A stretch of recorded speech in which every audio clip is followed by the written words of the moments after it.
founder of Pause Yoga, Pilates. We caught up with her to find out more about her and her studio. How and when did you first discover yoga, and in what ways has it benefited your life? About 5 years ago, I started doing yoga more regularly when my job at the time became more stressful. I found it was the only way I could stay balanced day to day.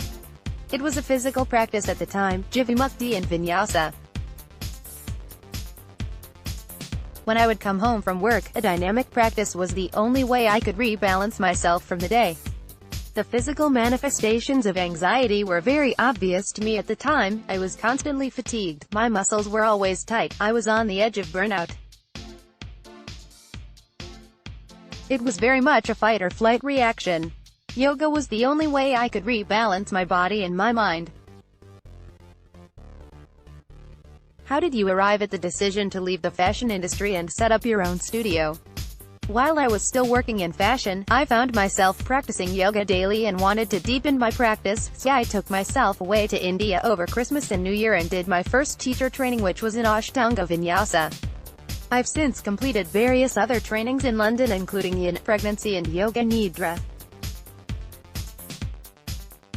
When I came back, I decided to start teaching whilst working time, and so hired out a small space in Leighton where I taught 4 classes a week.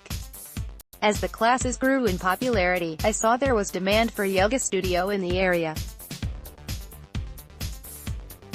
When I was made redundant from my last job, I decided to take the plunge and try opening my own studio.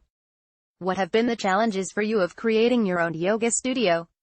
There weren't that many units in Leighton, but a lot of money has been put into regenerating Francis Road, and pedestrianizing the street made a huge difference. Lots of little independent shops and boutiques opened up in the area.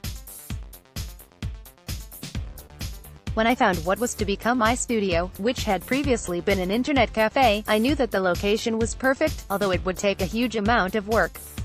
There were so many challenges. The first challenge was waiting for planning permission, which took 3 months, committing to the lease before we were even sure we would be allowed to open. As soon as it was approved, we got the builder in. Everything needed doing, it was a real mess.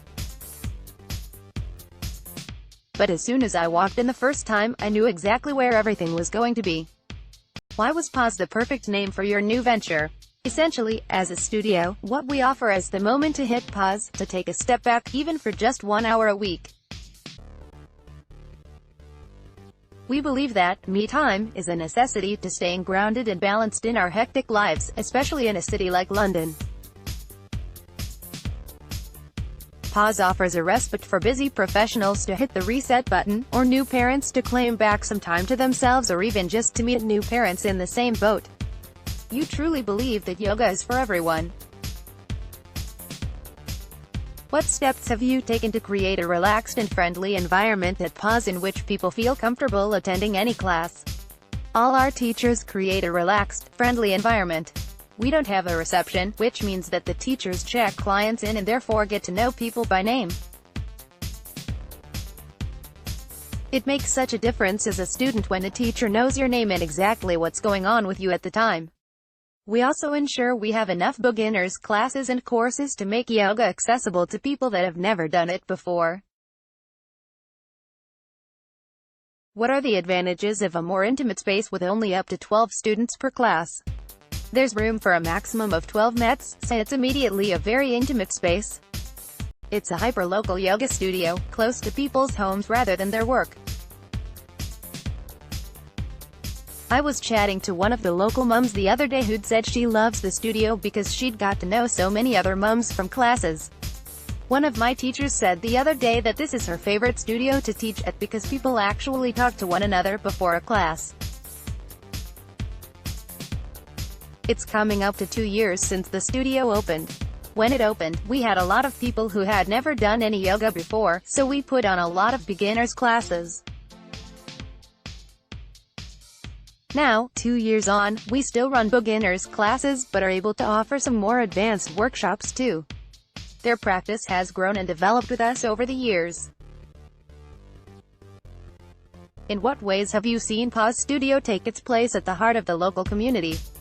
Pause is situated in the heart of Leighton on Francis Road, which after being regenerated by Waltham Forest Council has become a bit of a hub for new fledgling businesses. People will come to a class at Pause and then head to brunch over the road with the friends that they've made at the studio. Or the new mums will grab a coffee and cake together after postnatal Pilates or yoga. It helps to make the area more a destination rather than somewhere you just go to yoga then head straight home. And finally, we heard that you've recently had a baby. In what ways has that changed your life and your yoga practice? I was still teaching up until I was 34 weeks. My cues became a lot more articulate towards the end because I wasn't really demonstrating myself by then. When my son was 3 months old, I went back to teaching yoga and after 2 weeks, realized that I had gone back too soon. It was hard to be new mom, business owner and yoga teacher at the same time. Something had to give. I stopped teaching and I'm going to take a break from it for a while, I think, so that I can do 2 things well. I'm still running the business, basically. When he has a nap, I jump on the laptop.